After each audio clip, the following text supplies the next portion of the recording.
Al-hikmatu minal i'tikafi, hikmah daripada i'tikaf.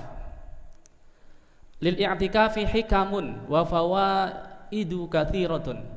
I'tikaf punya banyak sekali hikmah dan juga faidah-faidah atau manfaat. Di antaranya minha kafun nafsi anis syahawatiha, yaitu menahan nafsu dari syahwatnya, menahan diri dari syahwat. Sebab orang kalau dalam masjid i'tikaf ingin melakukan syahwat itu berpikir ulang, masa ngelakoni syahwat apa nuruti syahwat ning jero masjid, akhirnya beli sidak. Bahkan termasuk larangan kan menggauli istri di dalam masjid. Wat tafarruq li ibadatillah subhanahu wa ta'ala khususan fi Ramadan, dan juga fokus dalam beribadah. Kalau orang beriktikaf di dalam masjid, ibadahnya akan fokus.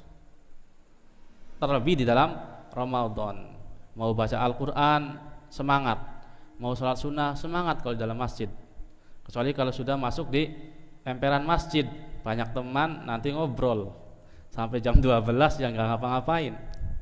Tapi kalau diniati i'tikaf, walaupun demikian itu tetap dinilai ibadah, dapat pahala selagi tidak merusak pahala i'tikaf tersebut seperti menggunjing dan seterusnya.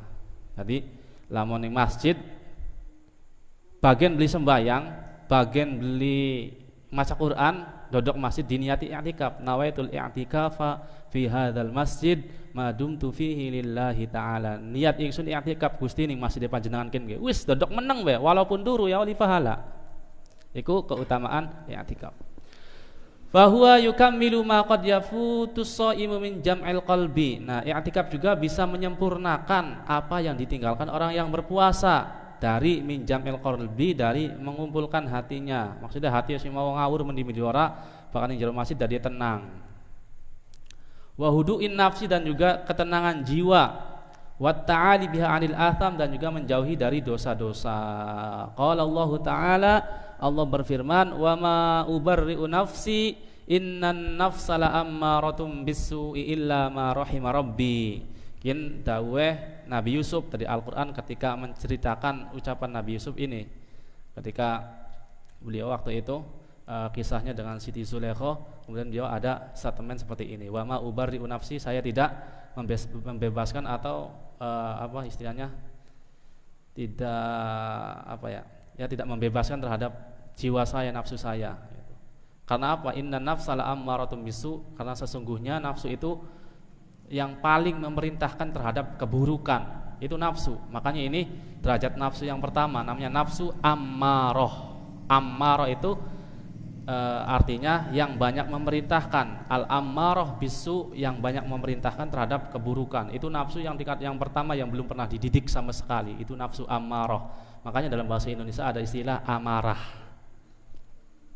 Illa ma rahima rabbi, kecuali apa yang kasihani oleh Tuhanku. Qala al-'allama ad-Dahlawi, al-'allama ad-Dahlawi berkata fi Hujjatillahil Balighah, dalam kitabnya Hujjatillahil Balighah, walamma kana al-i'tikafu sababan li jam'il khatiri, ketika i'tikaf itu sebagai sebab untuk mengumpulkan perasaan, untuk menenangkan diri, wa safa'il qalbi, dan juga bersihnya hati, wa tafarrugh li ta'ati, dan juga fokus dalam beribadah, wa tasyabbuh bil malaikati, dan juga menyamai malaikat. Berarti malaikat akeh kang pada i'tikaf. Berarti lawan i'tikaf nyerupani malaikat.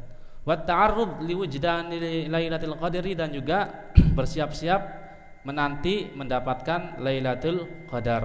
Nah, ikhtarahun nabiyyu sallallahu alaihi wa alihi wasallam fil ashril awakhiri, maka Nabi Muhammad sallallahu alaihi wasallam memilih i'tikaf yang fokus dari tanggal 21 sampai terakhir Ramadan. Beliau fokuskan untuk i'tikaf, tujuannya tadi untuk membersihkan hati, untuk menenangkan jiwa, dan juga untuk supaya mendapatkan Lailatul Qadar. Wasannahu lil muhsinin min ummatihi, dan Rasulullah sallallahu alaihi wasallam mensunnahkan i'tikaf tersebut bagi mereka-mereka umat Nabi yang berbuat kebaikan.